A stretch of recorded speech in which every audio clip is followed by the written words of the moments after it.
हुआ यूं था कि बारात आई और स्टेज प्रोग्राम चालू हुआ तो मैंने देखा कि जीजाजी, जो जिम ट्रेनर भी हैं, मुझे एकटक नजर से देख रहे हैं। मैं भी उनके सामने फूलों की थाली लेकर सामने खड़ी थी। फिर मैंने भी हिम्मत करके जीजाजी से नजरें मिलाना चालू किया। मैं समझ गई कि जीजू काफी समय से भरे हुए हैं, लेकिन मैं उस दिन तो जीजू से नहीं मिल पाई और दीदी को जीजाजी अपने घर ले गए। बारात भी चली गई। उसके कुछ दिन बाद दीदी के भाई की शादी थी, तो दीदी और जीजू घर आए। मैं भी उनके घर आ गई। दीदी ने आते ही बोला, लो आ गई आपकी लाडली साली साहिबा पिंकी, बहुत याद करते हैं तुम्हें जीजाजी। मैंने भी हल्की सी मुस्कान दे दी। मैंने और जीजू ने एक दूसरे की नजरों को देखा और मैंने अपनी नजर झुका ली। मेरे पूरे शरीर में हलचल हो गई और गला सूख गया। मैंने सोच लिया कि आज मुझे अपनी प्यास इनके नल से ही बुझानी है। फिर शाम को मेहमान और आने लगे शादी में, और उसी दिन महिला संगीत भी था। तो जीजाजी, भैया और भैया के दोस्त दारू पीने बैठ गए छत के ऊपर वाले कमरे में। फिर भैया लोग दारू पी के डांस करने नीचे आ गए। मुझे अकेले देखते ही जीजा खिलखिला उठे और मेरा हाथ पकड़ के मुझे अपनी गोद में बैठा लिए और सीधे किस करने लगे। हम दोनों एक दूसरे को 10 मिनट तक किस करते रहे। हेलो दोस्तों, मेरा नाम रूबी है। मेरे लिए भी एक लाइक और सब्सक्राइब कर दो, इससे मेरा मोटिवेशनल बढ़ता है। मैं भी मदहोश हो गई उनके सर को पकड़ के। 10-15 मिनट तक जीजू ने चुमा एकदम गुलाबी बना दिया। उन्होंने मुझे भी सीधे बोतल से दारू की घूंट भरवा दी। मुझे भी नशा होने लगा और मजा आ रहा था। उसके बाद अगले दिन सब अपने अपने कामों में बिजी हो गए। मैं रात होने का वेट करने लगी। जैसे ही रात हुई, मैंने देखा भैया और जीजू एक ही रूम में सो रहे हैं। मुझे देख के जीजू रूम के बाहर आ गए और बोले, आज तुम्हारे भैया यहीं सोएंगे। मैं उदास सी हो गई। फिर जीजू बोले, मेरी गाड़ी के पास जाओ। गाड़ी घर से थोड़ा दूर खेत के पास खड़ी थी। वे बोले, उसमें बैठो, मैं आ रहा हूँ। उन्होंने मुझे चाबी दे दी। मैं भी कार में चुपचाप आकर बैठ गई। गाड़ी बड़ी थी, 7 सीटर। 15 मिनट बाद जीजू भी आ गए और मुझे बीच वाली सीट पे आने के लिए बोला। मैं आ गई। बीच वाली सीट पे आते ही जीजू ने मुझे अपनी बाहों में भर लिया और मुझे बुरी तरह दबा दिया। मेरे मुंह से सिसकारियां निकालने लगी। फिर उन्होंने मुझे सीट पे उल्टा लेटाया। मैं उसी टाइम वॉशरूम लग गया। मैंने बोला, जीजू वॉशरूम आ रहा है। तो जीजू ने गाड़ी में बोतल ढूंढी, लेकिन नहीं मिली। फिर 5 मिनट किस करने के बाद जीजू ने मुझे सीट पे लेटा दिया और दोनों टांगों को खोल के एक ही झटके एकदम से मेरी चीख निकल गई। लग रहा था कि मेरी आंखें बाहर आ जाएंगी। मैं छटपटाने लगी। कार के शीशे ब्लैक थे, इसलिए मेरी चीख गाड़ी के बाहर नहीं गई और मैं जीजू को बोलने लगी, प्लीज जीजू, एक बार बाहर निकालो। पर जीजू ने एक नहीं सुनी। हम दोनों पसीने में हो गए बुरी तरह से। मैं भी समझ गई कि अब जीजू नहीं मानेंगे, तो मैं भी बेसुध होके पड़ी रही और दर्द के साथ।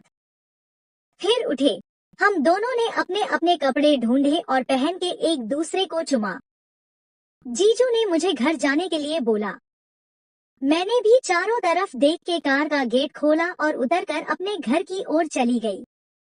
मेरे से चला नहीं जा रहा था।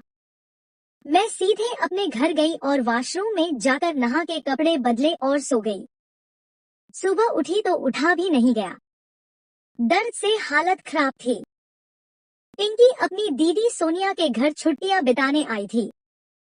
कॉलेज से फ्री होकर वो थोड़ा चेंज चाहती थी और यहाँ आने का सबसे बड़ा फायदा था जीजू रोहित से मिलना।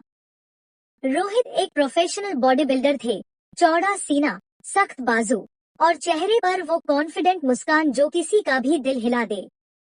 दरवाजा खुलते ही पिंकी की नजरें अनजाने में उनके कंधों से नीचे सरक गईं। हल्की टी शर्ट से मसल्स साफ झलक रहे थे। अरे पिंकी, आ गई, दीदी ने बताया था। पिंकी ने मुस्कुराते हुए कहा, हाँ जीजू, और वैसे आपके मसल्स टीवी में दिखने वाले हीरो जैसे लग रहे हैं। रोहित ने हंसकर कहा, अरे ये तो बस शुरुआत है, तुम्हें भी जिम ले जाऊंगा। पिंकी ने आंख दबाते हुए बोला, सच? फिर तो मैं अभी से फिटनेस के सपने देखने लगूंगी। अगली सुबह रोहित ने सच में उसे जिम ले जाने का प्लान बनाया। पिंकी ने टाइट ट्रैक सूट पहना, जिससे उसकी कमर की पतली लकीर और भी साफ नजर आ रही थी। रोहित ने एक पल को देखा, फिर निगाहें मोड़ ली। चलो, आज तुम्हें वार्म अप करवाता हूँ, उन्होंने कहा। पिंकी ट्रेडमिल पर चल रही थी और रोहित पास खड़े उसे बैलेंस करने के बहाने कमर के पीछे हल्के से हाथ रख देते। डंबल उठाते वक्त पिंकी का हाथ डगमगाया। रोहित तुरंत पीछे से पकड़कर उसके हाथों को सहारा देते हुए बोले, इस तरह? हाँ, बिल्कुल ऐसे। सांस अंदर, अब बाहर। पिंकी को महसूस हो रहा था कि उनकी सांस उसके गाल से टकरा रही है। वो हल्के से मुस्कुराई, जीजू, लगता है आपकी ट्रेनिंग खतरनाक है। दिल की धड़कन भी तेज कर देती है। रोहित बस मुस्कुरा दिए, लेकिन उनकी आंखों में कुछ पल के लिए अलग ही चमक थी। शाम को घर में दीदी किसी काम से बाहर गई हुई थी। पिंकी किचन में पानी लेने आई, तभी देखा रोहित वर्कआउट के बाद बिना टी शर्ट के खड़े हैं। पसीने की बूंदें उनके सीने और एब्स पर चमक रही थी। पिंकी ने मजाक में कहा, जीजू, ये तो फिल्मी हीरो वाला सीन है। रोहित हंसते हुए पास आए, तो हीरोइन भी चाहिए ना? पिंकी ने हंसते हंसते कहा, तो क्या मैं ऑडिशन दे दूं? इतना कहते ही रोहित ने उसके हाथ से ग्लास ले लिया और बहुत पास आकर बोला, ऑडिशन पास। अब सीन की प्रैक्टिस करेंगे। पिंकी का दिल तेज धड़क रहा था, उनकी आंखों में देखना मुश्किल हो रहा था। रोहित ने धीरे से उसके गाल को छुआ और पिंकी की सांसें रुक सी गईं।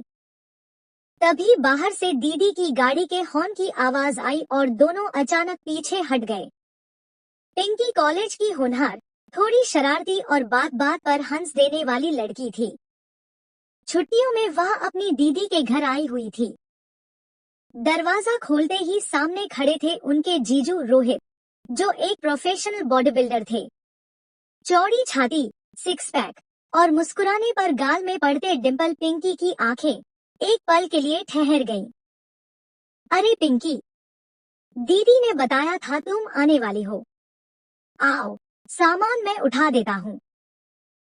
पिंकी ने नखरे से कहा, अरे जीजू, इतना भारी तो नहीं है।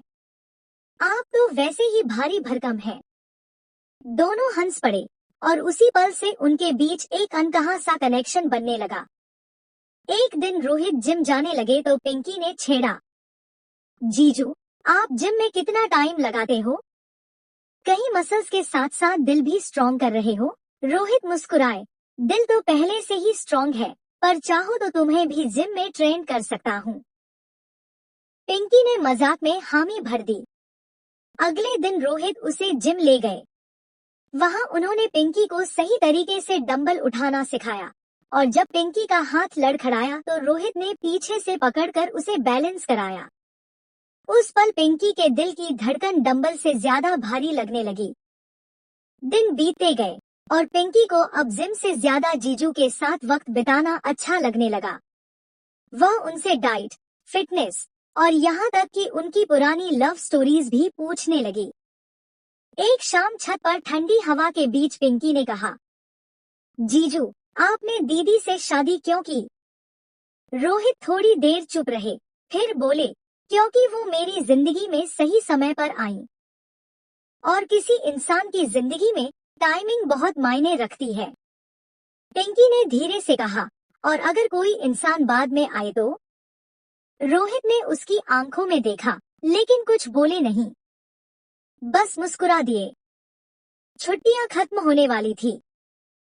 पिंकी जाने से पहले जिम के कोने में खड़ी थी और रोहित वर्कआउट कर रहे थे।